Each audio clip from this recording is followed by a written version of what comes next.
Alhamdulillah jamaah masih di Islam itu Indah dan untuk jamaah yang baru bergabung hari ini kita sedang membahas tema di momen apa saja sih pintu surga terbuka. Masya Allah tadi di segmen sebelumnya udah dibahas juga ya sama guru-guru kita. Salah satunya di saat bulan Ramadan. Masya Allah yuk kita mengupgrade diri kita karena 6 bulan lagi kita masuk bulan Ramadan. Baik jamaah kita akan melanjutkan pembahasan kita tapi sebelumnya saya mau ajak dulu jamaah untuk nonton. Ini ada tayangan mengenai Desta belajar puasa diingatkan sama sang anak. Masya Allah silakan. Berpuasa. Ustaz, Iya ibu. kenapa orang tua kalau diingetin sama anaknya suka malu karena gede gengsi? Iya bener, karena mungkin dikiranya anak kecil belum tahu apa-apa, masih menganggap anak kecil masih belum ngerti gitu ya. Padahal ya kalau saya sih diingetin sama anak gitu ya pasti akan jadi lebih semangat lagi beribadahnya. Jadi sama-sama mengajar dalam kebaikan Masya Allah. Baik terima kasih ibu, boleh silakan duduk kembali. Ya silakan. Ibu namanya siapa bu? Nama saya Cucun Sulistiawa dari Dari mana ya? Dari mana bu? Lupa ya bu? dari Kadu Dampit Kalapanunggal. Dari Sukabumi. Majelis Taklim Kadu Dampit Kalapanunggal Sukabumi. Oh gitu, baik Masya Allah. Terima kasih ya ibu. Ya silakan boleh duduk kembali. Ya kita nanya dari majelis taklim apa. Iya, Kita betul. bilang dari mana. Dia bilang pasti dari tadi. Itu kan dari kapan? Baik Masya Allah kita akan melanjutkan pembahasan kita nah jamaah. Tapi sebelumnya saya mau ajak ini nih Ustadz Syam untuk berdiri di tengah-tengah kita. Karena Ya. saya mau bertanya Ustadz Syam. Oke. Nah ini ngomong-ngomong puasa. Benarkah momen terbukanya pintu surga itu ketika orang sedang rajin berpuasa? Nah silakan Ustadz Syam. Sampai guru Ustaz Maulana Habib Muhammad, Mas Mikdad serta guru-guru kami yang dimulakan Allah Subhanahu wa taala. Al-Qur'an surah Az-Zumar ayat 73. A'udzu billahi minasy syaithanir rajim.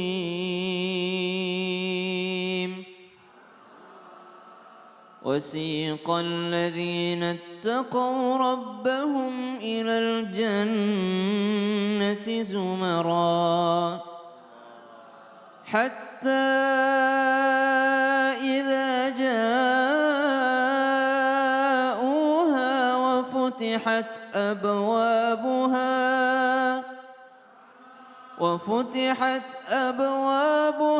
وقال لهم خزنتها سلام عليكم طبتم فادخلوها خالدين.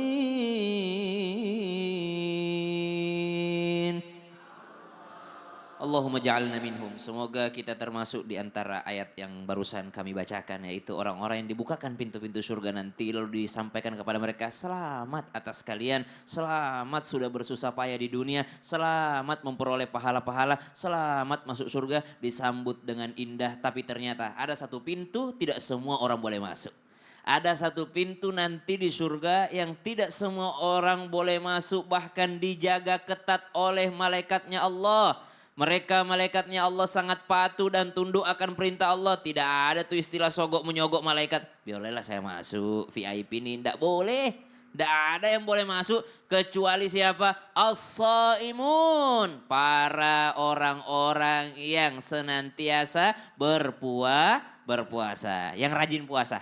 Kalau dibilang rajin puasa berarti bukan puasa Ramadan. Karena puasa Ramadan itu wajib, nggak pakai rajin, memang wajib. Tapi yang rajin di sini adalah yang senantiasa menjaga puasa-puasa sunnahnya, subhanallah. Meskipun hukumnya adalah sunnah, tentu saja ini adalah pahalanya berlipat ganda di sisi Allah Subhanahu Wa Taala. Ada satu pintu yang dijaga oleh malaikat, lalu disuruhlah kepada orang-orang yang sedang antri. Mana orang-orang yang senantiasa berpuasa? Silahkan masuk melalui pintu ini, pintu Ar-Rayyan, khusus bagi orang yang berpuasa. Lalu setelah orang berpuasa masuk, ditutup kembali pintu itu. Hanya khusus bagi orang-orang yang rajin puasa. Kenapa puasa ini sangat utama? Karena satu, Nabi senantiasa berpuasa. Para nabi-nabinya Allah juga senantiasa berpuasa. Para salafus saleh juga berpuasa. Kemudian berpuasa ini Allah sendiri yang akan balas. Karena rata-rata puasa itu hanya pelaku dan Allah yang tahu. Terima kasih Ya, guruku. sama-sama. Ustadz Syam boleh tepuk tangan dulu dong Bu.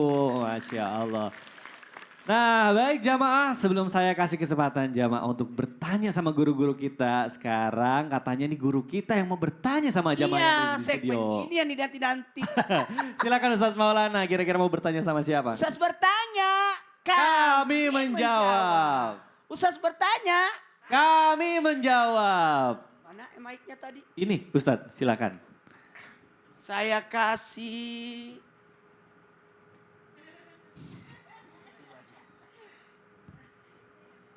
Silakan berdiri. Coba lihat ke sana, Bu. Perkenalkan namanya Ibu Tin. Assalamualaikum warahmatullahi wabarakatuh. Waalaikumsalam warahmatullahi wabarakatuh. Perkenalkan nama saya Ella Herianti dari Masjid Taklim Nurul Huda Kadu Dampit Kelapa Nunggal Sukabumi. Baik. Ibu, saya mau nanya. Ibu rajin sedekah enggak? Insya Allah Sedekah apa? ke masjid. Pakai mic. Ke masjid. Oh, ke masjid. Iya, ke anak yatim. Oh. Ibu, saya mau nanya. Pingin enggak Ibu masuk surga? Pingin sekali Ustadz. Dan alhamdulillah Ibu sudah menjalankan itu. Amin. Amin, amin, Ya ya Allah, amin. Insya Allah Ibu akan masuk. Amin ya Allah, amin. Beserta kotak amalnya. Amin. Di bawah. Baik. Terima kasih Ibu. Ini suka bersedekah di Betul. Oh baik. Silakan Ustadz Maulana. Ternyata dari sekian banyak pintu surga disebutkan ada pintu surga khusus kepada orang yang suka bersedekah. Karena sedekah itu sesuatu yang luar biasa, mampu mengeluarkan sesuatu yang tertahan. Kalau zakat kewajiban, tapi ini sedekah loh. Maka disebutkan barang masuklah kau di dalam surga bagi orang yang suka sholat. Masuklah ke surga bagi orang-orang yang suka jihad. Ada pintumu tuh, orang-orang yang suka bersedekah. Nggak usah antri. Kan perjalanan kita kan masih panjang. Mati, kuburan, kebangkitan, padam masar, timbangan, titian, masuk ke surga. Orang pada antri masuk surga. Yang suka bersedekah, nggak usah antri. Sini. Kamu lewat situ. Ada pintu khususmu. Itulah hebatnya orang yang suka bersedekah. Jangan pelit ya. Orang pelit itu nanti kuburannya sempit. Orang pelit itu akan disetrikakan. Hartanya yang dipelitkan itu disetrikakan di dahinya, pipinya, belakangnya. Sementara orang yang suka bersedekah akan cepat mendapatkan kemudahan. Nggak usah jauh-jauh. Ibu mau sembuh. Sedekah sama dokter. Iya, sedekah sama apotik. Ibu terlalu pelit. Betul tidak? Ibu mau lancar perjalanan? Mudah perjalanannya? Sedekah sama tiket pesawat? Tidak mau keluar biaya. Gimana mau nyampe? Betul tidak? Ibu mau kenyang? Sedekah sama rumah makan? Betul. Itu juga termasuk sedekah ya? Sedekah. Oh. Jangan salah. Kalau ada pengemis di jalan, maaf ya. Ada pengemis di jalan. Sementara ada penjual. Yang mana kita kasih? Penjual. Dia Biasanya kita lebih dagangan. sering ngasih ke pengemis ya? Iya. Kalau pengemis nanti dia ketagihan. Iya betul. Nanti dijadikan mata pencaharian. Iya. Mending kita bantu orang yang jualan. Iya, seperti Rasulullah juga ya berjual. Insya Allah mudah-mudahan kita diberikan rezeki yang banyak supaya bisa sedekahnya juga makin banyak. Benar gak Bu? Amin, amin ya Allah ya Rabbal Alamin. Baik jamaah, Masya Allah. Tadi Ustadz sudah bertanya sama jamaah yang ada di studio. Sekarang saatnya saya kasih kesempatan jamaah untuk bertanya sama guru-guru kita. Tentunya kita masuk dulu ke dalam segmen Tanya Dong Ustadz. Kami semua tanya dong Ustadz. Baik jamaah di studio yang mau bertanya boleh angkat tangannya yang tinggi biar saya bisa pilih. Oke baik, sepertinya saya kasih kesempatan untuk yang sebelah kiri dulu. Silakan, mohon maaf. Ibu boleh perkenalan dulu Ibu. Bismillahirrohmanirrohim. Assalamualaikum warahmatullahi wabarakatuh. Waalaikumsalam warahmatullahi wabarakatuh. Perkenalkan, nama saya Ibu Eha dari Majelis Taklim Nurul Huda Kadudampit Kelapa Nunggal Sukabumi. Baik, silahkan Ibu pertanyaannya. Tanya dong Ustadz. Iya dong, silahkan. Izin bertanya kepada Habib Muhammad. Habib Muhammad Syah, baik silahkan. Begini pertanyaannya. Ya, siap. Padahal momen terbukanya pintu surga itu ketika kita memuliakan orang tua. Tapi kenapa masih banyak yang mengabaikan momen tersebut ya Habib? Masya Allah. Terima kasih. Mohon penjelasannya. Wassalamualaikum warahmatullahi wabarakatuh. Waalaikumsalam warahmatullahi wabarakatuh. Baik, terima kasih ya Ibu ya. Habib bener nggak sih katanya momen pintu surga terbuka itu saat kita memuliakan orang tua? Mohon dijawab silakan Habib. Baik. Diceritakan seseorang wali min auliyaillah terkenal di langit, tidak terkenal di bumi. Kita sering dengar ceritanya Uwais Al-Qarni. Uwais Al-Qarni ini sangat cinta dengan ibunya. Ibunya dalam keadaan sakit, lumpuh, gak bisa kemana-mana. Setiap hari Uwais Al-Qarni selalu berusaha memenuhi kebutuhan ibunya. Hingga suatu saat ibunya itu pengen berangkat haji. Waktu ibunya pengen berangkat haji, Uwais Al-Qarni bingung. Nih dia gak punya uang, tidak punya harta, tidak punya kendaraan untuk membawa ibunya untuk berangkat haji. Hanya Uwais Al-Qarni itu beli lembu. Seekor kambing kecil. Setiap hari selama 8 bulan kalau tidak salah. Itu lembu ditaruh kandangnya itu di bukit. Jadi setiap hari Uwais menggendong kambing tersebut dari rumahnya ke bukit, dari rumahnya ke bukit. Setiap hari turun naik sampai lembunya besar, sampai badan Uwais Al-Qarni juga berotot. Tetangga-tetangga bilang, Uwais ini gila, ngapain gendong-gendong kambing setiap hari. Ternyata dia belajar untuk menggendong ibunya sampai ke Mekah. Dia belajar biar kuat gendong ibunya sampai ke Mekah. Ini Masya Allah membuka pintu surga. Kemudian Uwais itu bawalah ibunya sampai ke Mekah. Di Mekah sampai di depan Ka'bah itu Uwais berdoa.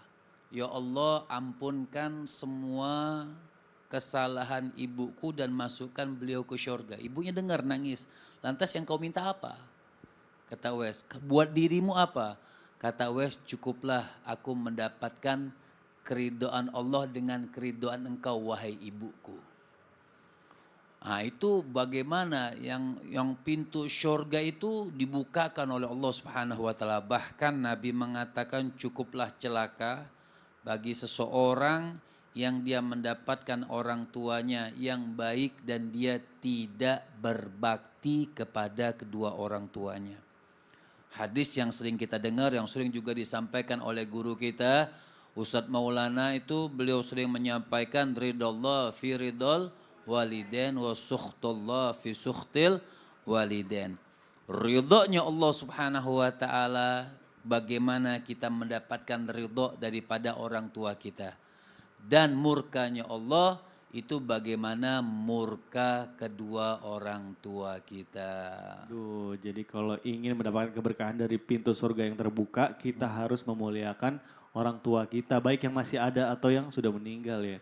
Mudah-mudahan terjawab ya Ibu ya. Baik, sekarang saya akan kasih kesempatan lagi untuk jamaah yang ada di studio untuk bertanya. Boleh angkat tangannya yang tinggi Bu. Yang mau bertanya lagi boleh angkat tangannya Bu. Silakan Ibu perkenalan dulu namanya siapa dari mana. Bismillahirrahmanirrahim. Assalamualaikum warahmatullahi wabarakatuh. Waalaikumsalam warahmatullahi wabarakatuh. Perkenalkan, nama saya Eli Setiani dari Majelis Taklim Nurul Huda Kadudampit Kelapa Nunggal Sukabumi. Bertanya dong Ustadz. Iya silahkan Ibu. Mohon izin mau bertanya kepada Ustadz Syam. Siap Ibu. Ustaz Syam, silakan Ustaz. Emang benar dengan menyebutkan lafadz la ilaha illallah pintu surga langsung terbuka. Berarti kalau gitu saya sebut lafaz la ilaha illallah setiap hari sudah dijamin belum untuk masuk surga. Masya Allah, siap. Emang ibu nggak tiap hari? Alhamdulillah. Alhamdulillah. Sekian dan mohon penjelasannya Pak Ustadz. Siap, Ibu. Sekian dan terima kasih. Wassalamualaikum warahmatullahi wabarakatuh. Waalaikumsalam warahmatullahi wabarakatuh.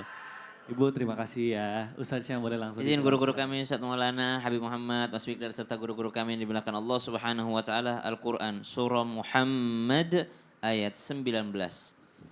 A'udzu billahi minasy syaithanir rajim. Fa'lam annahu la ilaha illallah.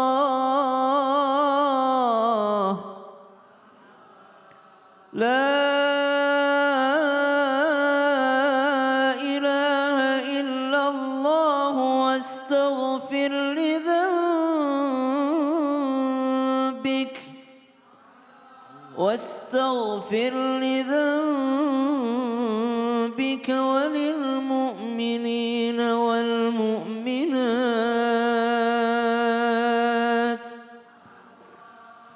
والله يعلم متقلبكم ومثواكم. Modal kita masuk surga dan modal kita dibukakan pintu surga sekaligus miftahul jannah, kuncinya surga, karena pintu mesti ada kuncinya. Sedangkan kuncinya pintunya surga adalah la ilaha illallah. Makanya dikatakan kalau tiap hari apakah dibukakan? Betul. Dibukakan pintu surga, sudah ada kuncinya pintu surga. Lalu di mana kita dapatkan setiap hari itu? Ada di dalam sholat kita. Kan ada namanya tasyahud. Tasyahud awal, tasyahud akhir. Mesti di situ mengucap asyhadu an la ilaha illallah wa asyhadu anna Muhammad Rasulullah. Lalu disambung dengan salawat sebagai kuncinya juga. Maka dikatakan bahwasanya mengucap la ilaha illallah itu adalah kunci surga. Namun ulama menjelaskan ternyata mengucapkan saja itu belum cukup. Maka disambung dengan apa? Disambung dengan ilmu yakin atau keyakinan akan maknanya. Yakin memang harus yakin bahwa ya sudah tidak ada Tuhan yang kusembah, tidak ada yang kuperturutkan kesembahanku kecuali hanya kepada Allah Subhanahu wa taala. Lalu dengan keyakinan tersebut beralihlah dengan mengaplikasikan.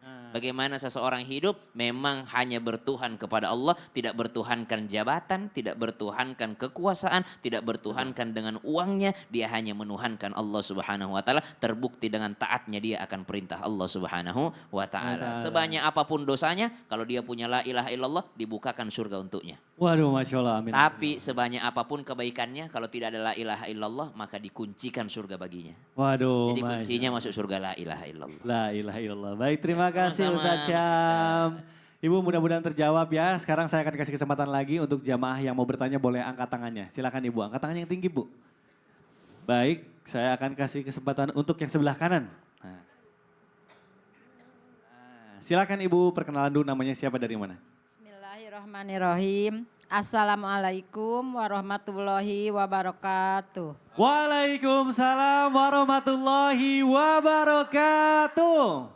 Perkenalkan, nama saya Ibu Dede dari Majelis Taklim Nurul Huda, Kadudampit, Kalapanunggal, Sukabumi, Jawa Barat. Jawa Barat. Siap. Izin bertanya Ustadz, Ya dong, silakan Ibu. saya mau bertanya ke Habib Muhammad. Siap Ibu, boleh sok eta. Alhamdulillah saya ini kan sering silaturahmi.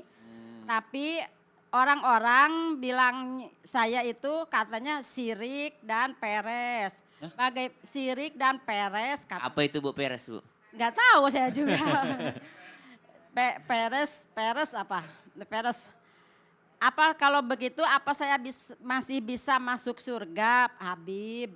Saya mohon penjelasannya. Terima kasih. Wassalamualaikum warahmatullahi wabarakatuh. Waalaikumsalam warahmatullahi wabarakatuh.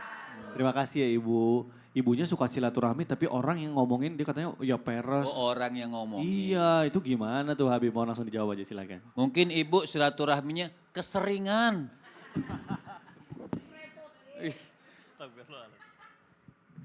Bismillahirrahmanirrahim. Masya Allah, silaturahmi ini di antara memanjangkan umur, banyakin rezeki, masuk orang yang menyambung silaturahmi. Menyambung silaturahmi sebenarnya ada dua.